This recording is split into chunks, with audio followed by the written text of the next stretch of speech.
For most of human history, we have believed a simple story. Civilization began roughly 6,000 years ago in Mesopotamia. Before that, our ancestors were hunter-gatherers. Small bands of nomads with no cities, no writing, no capacity to shape stone on any monumental scale. But scattered across 5 continents, there are structures that quietly break this story apart. Stones cut with a precision no ancient tool should have achieved. Temples built thousands of years before the first agricultural village. Blocks weighing more than modern cranes can lift, set into walls where no known logistical route could have carried them. These are not fringe theories. They are physical objects. Archaeologists have measured them, dated them, mapped them with ground-penetrating radar and satellite imagery. And in many cases, they have no working explanation for how these structures came to exist. Today, we will examine 15 of them. From a hilltop temple in southeastern Turkey that predates writing by 7,000 years, to a single monolith in Lebanon so heavy that no crane on earth today could lift it, to a wall high in the Andes where interlocking blocks the size of small houses meet with a precision modern engineers still cannot reproduce. These places are real. Their construction is documented. And by every rule we thought we knew about the ancient world, they should not exist. Our first structure sits on a low, windswept hill in southeastern Turkey, about 10 kilometers northeast of the city of Şanlıurfa. From a distance, it looks like nothing at all. A bare limestone rise in a dry landscape of wheat fields and scattered goats. But buried beneath that hill are more than 200 massive stone pillars, arranged into concentric circles carved with detailed reliefs of lions, vultures, scorpions, and snakes. The pillars are shaped like enormous letter T's. Some stand 5.5 meters tall, over 18 feet, and weigh between 10 and 20 tons apiece. Many are so precisely shaped that their carvers must have understood geometry and proportion long before either was thought to have been invented. The site is called Göbekli Tepe, and every single thing about it should be impossible. Discovered in 1963 and finally excavated by the German archaeologist Klaus Schmidt beginning in 1994, Göbekli Tepe has been reliably dated to approximately 9,500 BCE. That makes it roughly 11,500 years old. To place that in context, it is older than pottery, older than the wheel, older than writing by 7,000 years, older than the Egyptian pyramids by 7,000 years, older than Stonehenge by more than 6,500 years. The people who built Göbekli Tepe were not farmers. They lived before the invention of agriculture in this region. They had no metal tools, no draft animals, no permanent settlements, no evidence of any complex society at all. By every framework we use to understand the ancient world, they should not have been able to quarry a 20-ton block of limestone, shape it into a 5-meter T, carve it with anatomically accurate wild animals, and then raise it upright into a stone circle that would remain standing for 11,000 years. And yet, they did, repeatedly, across roughly 20 separate enclosures. And when they were finished, perhaps 2,000 years later, they deliberately covered the entire site with earth, burying their own temple under a hill of soil, and left. We do not know why they built it. We do not know why they buried it. We know only that if the standard timeline of human civilization is correct, Göbekli Tepe cannot exist. It does exist. Only about 10% of the site has been excavated, and roughly 40 kilometers away, at a nearly identical site called Karahan Tepe, archaeologists are now finding the same thing all over again. If Göbekli Tepe were the only site of its kind, we might rationalize it. A single miracle, an outlier, but it isn't. Roughly 40 kilometers to the east in the same Şanlıurfa province, a second hilltop is now yielding the same impossible evidence. And in some ways it is even stranger. Karahan Tepe was known to local farmers for decades. Serious excavation only began in 2019. In just a few years, the site has produced more than 250 stone pillars, many carved with the same T-shaped design as Göbekli Tepe, and dated to the same era, around 9,500 to 8,000 BCE, that places its construction firmly in the pre-agricultural period, when the entire human population of Anatolia consisted of small bands of hunter-gatherers. But Karahan Tepe contains something Göbekli Tepe does not. In one enclosure, archaeologists uncovered 11 massive stone columns rising from a floor carved directly out of the bedrock. At the center of the chamber, a life-sized human head has been carved out of the natural rock, its neck emerging from the wall, its eyes staring out across the room. Nearby, a coiled snake, carved into the same bedrock, appears to be moving toward it. Just as at Göbekli Tepe, the tools available to the builders were flint, bone, and hardwood. No metal, no wheel, no pack animals, and yet the shaping of the pillars, the alignment of the enclosures, and the anatomical accuracy of the carvings suggest a society with organized labor, specialized craft knowledge, and long-term planning, features that were not supposed to appear until agriculture created the surpluses to support them. The Turkish government now refers to these sites collectively as Taş Tepeler, the Stone Hills. Satellite surveys have identified at least 12 more, still buried across the region. The oldest confirmed layers at Karahan Tepe may push construction back beyond 10,000 BCE, which means the story of human civilization did not begin in Sumerian cities 6,000 years ago. It began in the Turkish highlands, in stone, thousands of years earlier, at the hands of people we do not know how to explain. And it is not the only place where this happened. 13,000 kilometers away from Turkey, at an altitude of nearly 4,000 meters, in the Bolivian Andes, lies a ruined complex that has troubled engineers for over a century. Puma Punku sits on the flat, cold Altiplano, near the shores of Lake Titicaca, forming part of the larger Tiwanaku archaeological zone. What is left today is a field of shattered stone blocks, scattered as if some catastrophic event tore the complex apart. But the individual blocks are what makes Puma Punku extraordinary. They are cut from andesite and red sandstone, some weighing over 130 tons. And they are cut with a precision that would be difficult to reproduce today, even using modern diamond-tipped tools. The famous H-blocks of Puma Punku have interior angles cut to within a fraction of a millimeter. The internal surfaces are perfectly flat. The corners are sharp and square. Some blocks contain drilled holes of uniform diameter, straight sockets, and machined grooves that appear designed to interlock with other blocks in a modular building system. When measured with modern instruments, the surfaces show tolerances more commonly associated with industrial machining than with hand carving. Mainstream archaeology dates Puma Punku to somewhere between 500 and 1000 CE, attributing the construction to the Tiwanaku civilization. But the Tiwanaku had no known writing, no metallurgy beyond copper, no wheeled vehicles, no draft animals suitable for hauling stone at this scale. The nearest quarry for the andesite blocks is estimated to be at least 10 kilometers away, across broken terrain at an altitude that leaves modern visitors gasping for breath after light exertion. The question is not whether Puma Punku was built. It clearly was.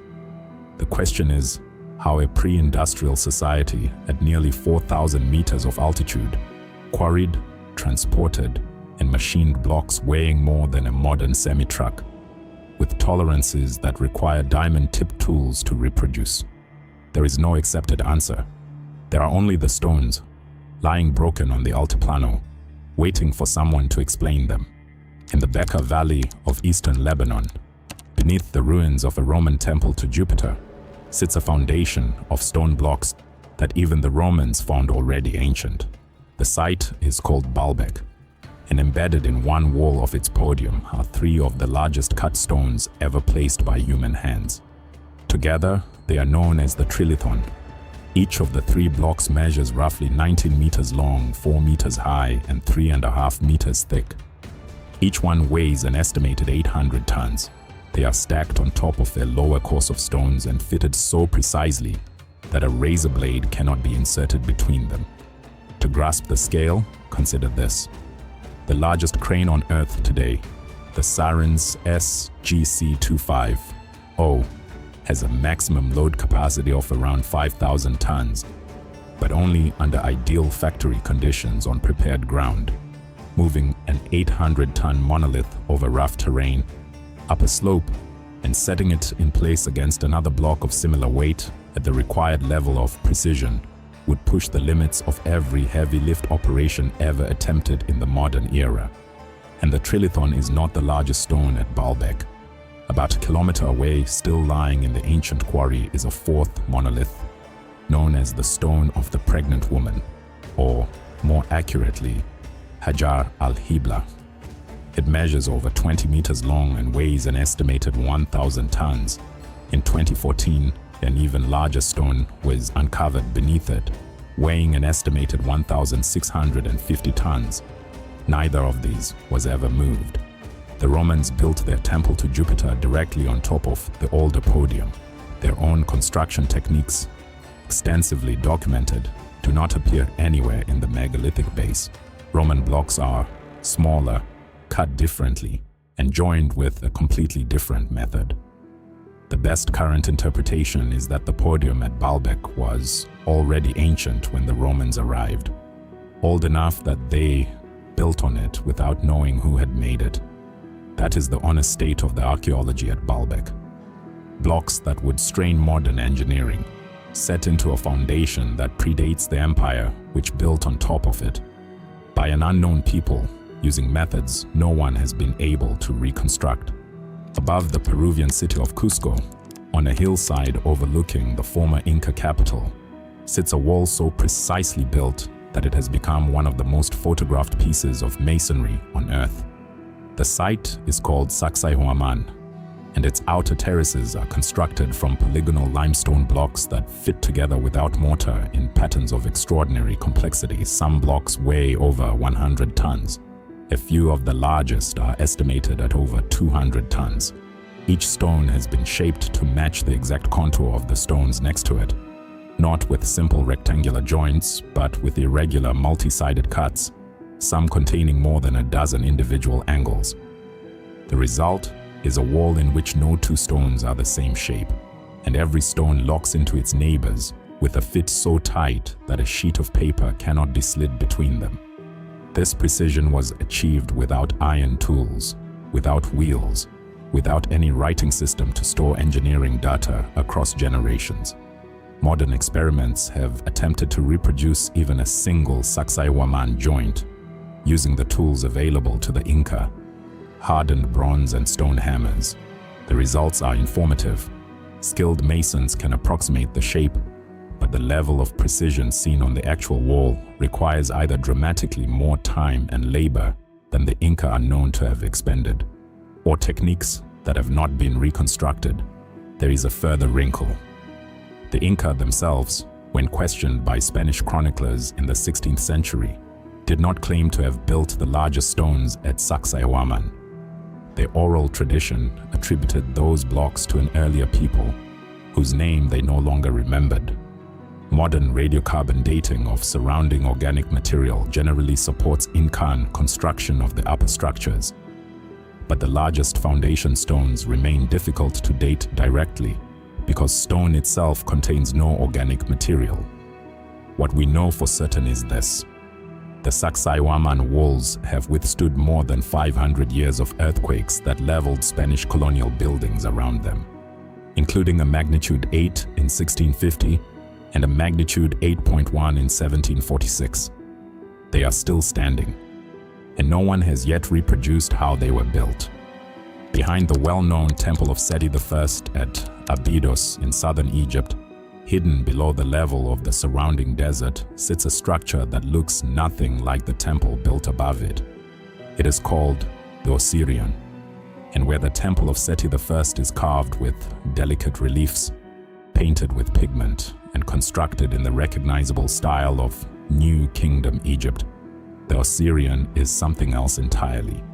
Its walls are built from massive, unadorned blocks of red granite, some estimated to weigh over 100 tons.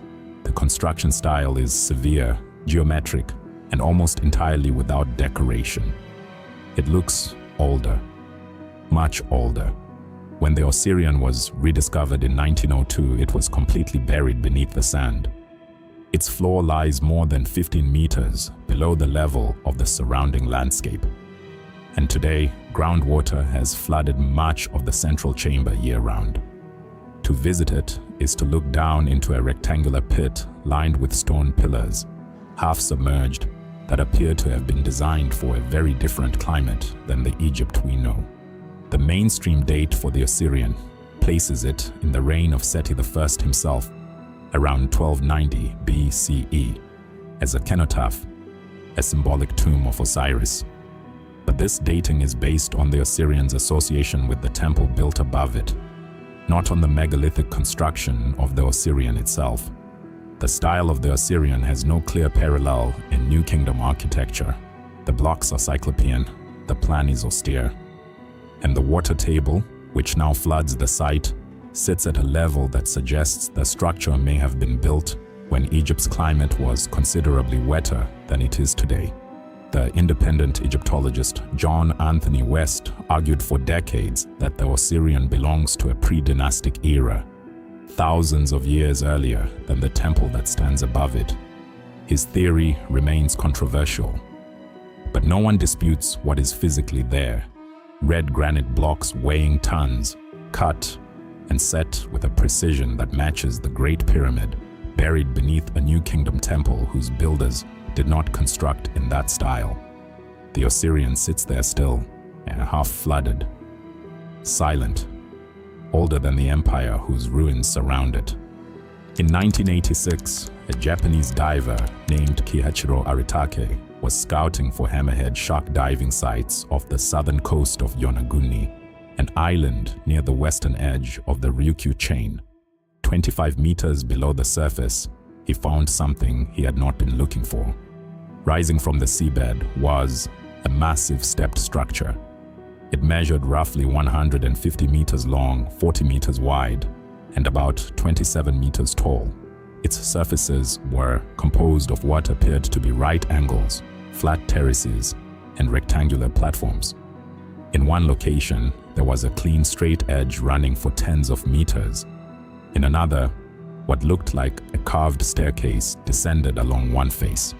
Yonaguni sits at the boundary between two schools of interpretation, and the debate has not been resolved. Some geologists, including researchers at Boston University, argue the monument is a natural formation, the result of sandstone bedding planes cracking along their natural weaknesses to produce the illusion of architecture. Others, including the Japanese marine geologist Masaki Kimura, who has dived the site more than 100 times, argue that some features, including drilled holes, engraved lines, and what appear to be tool marks, could only have been made by human hands. What is not in dispute is the age of the seabed on which the monument stands. That section of the East China Sea was above water at the end of the last ice age. It was inundated by rising sea levels approximately 10,000 years ago, which means if the Yonaguni Monument is even partly artificial, it was built by people who lived before the invention of agriculture, the same era as Göbekli Tepe on the other side of the world. The debate over Yonaguni is not going to end soon, but the geometry is there, the right angles are there, and they were carved or naturally formed on a slope of the Pacific seabed that no human being could have walked on for the past 10,000 years. Whichever interpretation you prefer, the timeline is uncomfortable. On the small Mediterranean island of Gozo, a short ferry ride from the main island of Malta, stand two temples that were built when most of the human beings on Earth were still living in scattered agricultural villages of mud and thatch. They are called Gantija, from the Maltese word for giant, because local tradition insisted that ordinary humans could not have built them. Modern radiocarbon dating places their construction between 3600 and 3200 BCE. That makes them older than the Egyptian pyramids by roughly 700 years, and older than Stonehenge by roughly 1,000. The temples are built from coralline limestone blocks, some weighing over 50 tons. They are stacked without mortar, arranged in a 5-lobed plan reminiscent of a human body, and finished on the inside with a softer limestone that would have been carved with reliefs of animals and spirals. The largest single block in the outer wall measures roughly 5 meters long and weighs an estimated 57 tons. The islands of Malta and Gozo were, at the time, home to a population estimated at only a few thousand people. They had no wheeled vehicles, they had no draft animals large enough to haul multi-ton stones, and they were living on islands with limited natural resources, sustained by early Neolithic agriculture and fishing. And yet, over a period of perhaps 1,000 years, this tiny population built more than 30 megalithic temples across the 2 islands. They were the oldest freestanding stone structures in the world when they were built. Then, around 2500 BCE, the entire temple-building culture of Malta collapsed. The islands were abandoned or depopulated. When new settlers arrived a few centuries later, they did not know how to read the temples or continue the tradition. For nearly 4,500 years, the Gantija temples stood empty, weathering in the Mediterranean sun, waiting for someone to remember who had built them and why. That memory has never returned. We know only that a Neolithic island population, working with stone tools, raised structures that outlived their own civilization by 4 millennia. In the western Pacific Ocean, on the eastern shore of a small volcanic island called Pohnpei, lies a ruined city built on top of the sea. Nan Madol consists of 92 artificial islets, constructed on a shallow coral reef, separated by canals and connected by causeways. The entire complex covers roughly 75 hectares, an area larger than most medieval European cities. And every structure on every islet is built from prismatic columns of basalt, stacked in an alternating log cabin pattern, some weighing up to 50 tons. The immediate problem is where the basalt came from. Pohnpei does have basalt outcrops, but the nearest one large enough to have supplied the volumes needed is on the opposite side of the island, more than 25 kilometers from Nan Madol. There are no roads suitable for hauling multi-ton stones across the mountainous interior. There are no known ports or transport methods on Pohnpei that could have carried them by sea, and the total volume of stone at Nan Madol is estimated at over 750,000 tons. The oral tradition on Pohnpei attributes the construction to 2 brothers, Olisipa and Olosopa, who flew the stones to the site using magic. Modern archaeologists date the visible construction to somewhere between 1200 and 1600 CE, attributing it to the Saudeleur dynasty. But the local tradition insists that Nan Madol was built on top of an older sunken city called Kanimwaiso, and that the current structures are only the surviving upper layers. No one has produced a convincing model for how a Pacific island population, without cranes, without draft animals, without written engineering knowledge, moved 750,000 tons of basalt columns across an island and stacked them into 92 structures rising directly out of the ocean. The site is now uninhabited. It has been abandoned for centuries. Local tradition still forbids sleeping there. Divers who have surveyed the surrounding seabed report submerged structures at multiple depths, walls, columns, and what appear to be additional islets, extending outward from the visible ruins into water that was above sea level thousands of years before the accepted date of construction. Whatever Nan Madol is, it is older, larger, and more difficult to explain than the current timeline permits. Beneath the sands at Saqqara, roughly 30 kilometers south of modern Cairo, a tunnel descends into the bedrock. It leads to a series of side chambers carved into the natural limestone. And inside each chamber sits an object that has never been satisfactorily explained. The Serapeum of Saqqara contains 24 enormous stone boxes, each carved from a single block of Aswan granite. Each box measures roughly 4 meters long, 2.5 meters wide, and 3.5 meters tall. Each one, together with its lid, weighs an estimated 70 to 100 tons. The boxes were placed inside chambers whose entrances are, in some cases, smaller than the boxes themselves, which means they must have been carved into the chambers, or lowered in before the ceilings were completed, or somehow maneuvered through the narrow passages during construction. The lids alone weigh an estimated 30 tons. Each one sits precisely aligned on top of its box, with the joint machined flat to within a fraction of a millimeter over its entire length. The internal surfaces of the boxes are polished flat. Modern surveys using precision instruments have measured the flatness of some interior walls to tolerances of a few thousandths of an inch across surfaces several meters long. That is the tolerance of an optical mirror.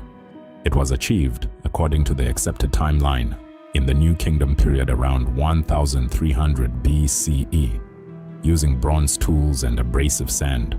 Aswan granite has a Mohs hardness of approximately 6 to 7. Bronze has a hardness of approximately 3. The problem is straightforward. Harder materials cannot be cut precisely by softer materials. Every experimental reconstruction has failed to reproduce the surface quality of the Serapeum boxes using the tools attested for that era. The official function of the Serapeum was to house the mummified remains of Apis bulls, sacred to the god Ptah. Yet when the chambers were opened by the French Egyptologist Auguste Mariette in 1851, most of the boxes were empty. A few contained partial bull remains. None of the granite boxes themselves bore inscriptions. They are simply there, cut, polished, sealed, silent stone containers of a size, weight, and precision that current archaeology cannot account for. On the Boyne River in eastern Ireland, roughly 40 kilometers north of Dublin, sits a mound of earth and quartz that was already ancient when the Egyptian pyramids were built.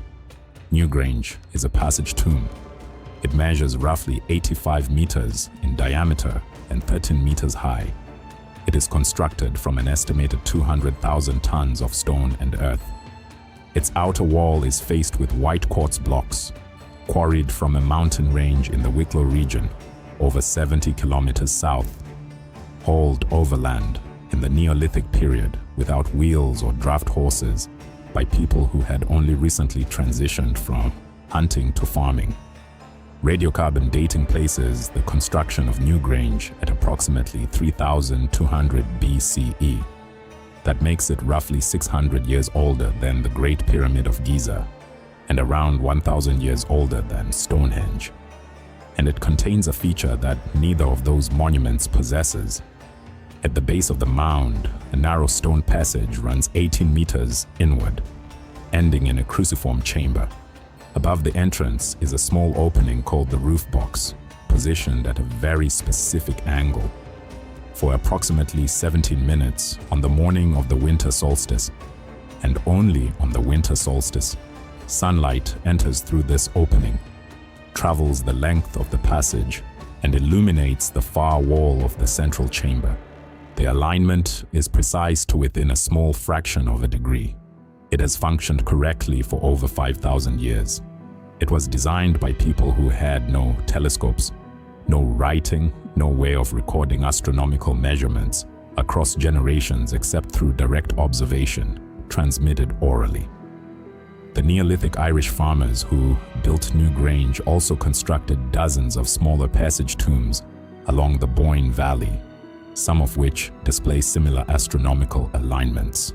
Nearby, at Noath, a passage tomb of similar age contains what may be the earliest known map of the moon, carved into a stone at the entrance. None of this should have been possible for a small population of early farmers living on the western edge of Europe 5,000 years ago. And yet, the sun still enters the chamber every winter solstice. exactly as they designed it to. In a rocky valley in the Taymat oasis of northwestern Saudi Arabia, a single sandstone boulder sits balanced on two natural pedestals. It has been split cleanly down the middle, from top to bottom, by a vertical cut so straight and so narrow that it looks as though the rock has been cleaved by a laser. The boulder is called Al-Nasla. It measures roughly 6 meters long and 3 meters tall. The two halves are perfectly aligned. The cut passes through the full thickness of the rock. On the surface of the left half, an ancient petroglyph depicts a horse. There are similar carvings elsewhere at the site, dated to the pre-Islamic period, some possibly as old as 4,000 years. The mainstream geological explanation is that Al-Nasla is a natural formation. Sandstone tends to fracture along vertical bedding planes, especially in regions subject to seasonal freeze-thaw cycles or seismic activity. A pre-existing fault line, combined with erosion of the pedestals below, could produce the appearance of a deliberate cut. That explanation is likely correct, but it does not fully account for the geometry of what is there. The cut is straight along multiple axes. The face of the split is nearly polished. The alignment of the two halves is preserved with no visible slippage. The pedestals below have eroded evenly on both sides, which is unusual for a purely natural process. Al-Nasla is included on this list, not because it is definitely artificial, but because it sits in a category that ancient human beings clearly regarded as significant. The site is carved in petroglyphs. It was visited, marked, and remembered as a sacred location for thousands of years. Something about the balance of the boulder and the impossible precision of the split made human beings return again and again. If it is natural, it is one of the most improbable rock formations on the planet. If it is artificial, it is evidence of a stone-cutting technique for which no other example survives. Either way, it is difficult to look at Al-Nasla and feel entirely comfortable with the explanation. For centuries, the fishermen of the Coromandel coast in southern India told a story about the town of Mahabalipuram. They said that 7 great pagodas once stood along the shoreline, that 6 of them had been swallowed by the sea long ago, that only one remained visible above the water, the shore temple, which still stands today, weathered but intact at the water's edge. For most of the modern era, the story was regarded as folklore. There was no archaeological evidence for the missing pagodas. The shore temple, dating to the 7th century of the current era, was assumed to be the entire monument. Then, on the 26th of December 2004, the Indian Ocean tsunami struck the coast. The wave pulled the water back from the shore before it hit, briefly exposing the seabed. Witnesses reported seeing long stone walls, statues, and what appeared to be architectural elements emerging from the receding water, only to be inundated again when the wave returned. In the years that followed, underwater surveys confirmed what the tsunami had briefly revealed. Off the coast of Mahabalipuram, at depths of 5 to 8 meters and distances of hundreds of meters from shore, divers documented the remains of structures aligned in a linear pattern extending seaward. Walls, rectangular platforms, stone blocks arranged with clear architectural intent. Preliminary dating suggests the submerged structures could be significantly older than the shore temple itself, possibly by more than 1,000 years. The local legend, dismissed for centuries as myth, has turned out to be substantially correct. There were more pagodas at Mahabalipuram than the one that still stands. They were built along the coast, and the coast has since moved inland. Rising sea levels, coastal erosion, or a much earlier tsunami buried them. The wider implication is disquieting. Sea levels have risen approximately 120 meters since the peak of the last ice age. Enormous areas of coastal shelf, once habitable, are now underwater. Mahabalipuram is the visible corner of a much larger question. How many other coastal cities, temples, and structures are sitting on the continental shelves, forgotten, because they were flooded before written history began? We do not yet know, but the legend, in this case, was accurate. Roughly 70 kilometers northwest of Cusco, in the sacred valley of the Incas, sits a hillside fortress that has puzzled visitors since the 16th century. Ollantaytambo is often described as an unfinished Inca site. That description is technically accurate, but the reason it was left unfinished is where the mystery lies. Near the summit of the hillside stands the wall of the 6 monoliths. It consists of 6 enormous blocks of pink rhyolite, each weighing between 50 and 80 tons, fitted together with the precise polygonal jointing that characterizes the finest Inca masonry. The blocks are cut with the same near-mirror flatness seen at Sacsayhuaman, and they were quarried from a mountainside called Cachicata, located across the Urubamba River, roughly 6 kilometers from Ollantaytambo, at an altitude approximately 300 meters higher than the fortress itself. To reach the site, each block had to be lowered down a mountainside, transported across a river valley, brought over the river itself, and then raised approximately 300 meters up a second slope to its final position. All without wheels, all without draft animals larger than the llama, all without iron tools, all at altitudes that leave modern tourists breathing hard after walking 100 meters. Along the route between the quarry and the fortress, dozens of partially transported stones still lie where they were abandoned. Some are half buried in the slope, others sit in the middle of the ancient road, apparently dropped mid-transport. These are the tired stones of local tradition, piedras cansadas, the stones that grew weary before they reached their destination. The mainstream explanation attributes Ollantaytambo to the Inca emperor Pachacuti and his successors, dating construction to the mid-15th century. But the wall of the 6 monoliths uses a construction style that differs from most other Inca work, and some researchers have argued that the Incas may have inherited an older foundation and attempted to complete it in their own style, only to abandon the effort when the Spanish arrived in 1532. Whatever the true history, the physical evidence is unambiguous. Someone, at some point in the pre-Columbian era, quarried 80-ton blocks on one mountain and moved them to the top of another. And then, for reasons we do not know, they stopped. We end where every conversation about impossible ancient structures inevitably ends. On the Giza Plateau, west of modern Cairo, stands the last surviving wonder of the ancient world. The Great Pyramid was built during the reign of the 4th dynasty pharaoh Khufu, around 2560 BCE. It consists of an estimated 2.3 million individual stone blocks. The core blocks weigh an average of 2.5 tons.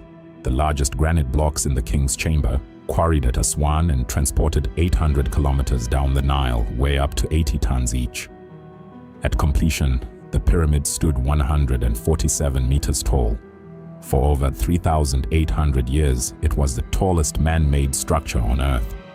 The mathematics of the pyramid have been analyzed for centuries. The 4 sides are aligned to the cardinal points with an accuracy of less than 1/10 of 1 degree. The base is level to within 2 centimeters, across a length of 230 meters. The ratio of the pyramid's perimeter to its height approximates 2 times pi, to within a fraction of a percent. Whether these features are intentional or coincidental has been debated for 2,000 years. But the most unsettling discovery about the Great Pyramid was made not in antiquity. It was made in 2017. An international project called Scan Pyramids used cosmic ray muon detection, the same physics used to peer inside nuclear reactors, to look through the solid stone of the pyramid without drilling into it. The muons revealed something no Egyptologist expected. Above the Grand Gallery, in a section of the pyramid never entered by any known ancient or modern person, there is a previously unknown cavity. It measures roughly 30 meters long and 8 meters tall. It is comparable in size to the Grand Gallery itself. No one knows what is inside it. No one knows why it is there. The Egyptian authorities have not, at the time of this recording, authorized any drilling to enter the space. The interior of the void has never been observed. It has simply been detected.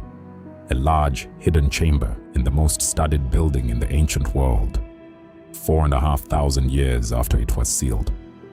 The Great Pyramid, in other words, is not finished with us yet. And if the most examined structure on Earth is still hiding chambers we did not know existed, it is fair to ask what the other 14 structures on this list may still be hiding. 15 structures, 5 continents, every one of them built with methods we cannot fully reconstruct, at scales we would struggle to reproduce, in some cases at dates the standard timeline of human history does not permit. Some of these sites, like Göbekli Tepe and Karahan Tepe, are so old that they force the question of where civilization actually began. Others, like Puma Punku and the Serapeum of Saqqara, force the question of what tools were actually available to their builders. Still others, like Yonaguni and Mahabalipuram, force the question of how much of humanity's earliest architecture may still be sitting on the continental shelves, drowned by rising seas at the end of the last ice age. None of this proves that ancient peoples possessed lost technology, or that they had help, or that the timeline of human civilization is fundamentally wrong. The physical evidence is what it is. The interpretation is still being worked out. What is certain is that our ancestors were more capable, more organized, and more mysterious than the simplest version of history has ever allowed. The stones are still there. The dating is still being refined, and the story of who built them and why is still being written. Which of these 15 structures troubled you the most? Which one, in your view, most clearly does not fit the standard timeline? Let me know in the comments below. And if you would like to see more of what the ancient world has quietly refused to explain, subscribe, because there are dozens more sites still buried, still submerged, still waiting to change the story we tell about ourselves. Thank you for watching, and remember, the past is not always where we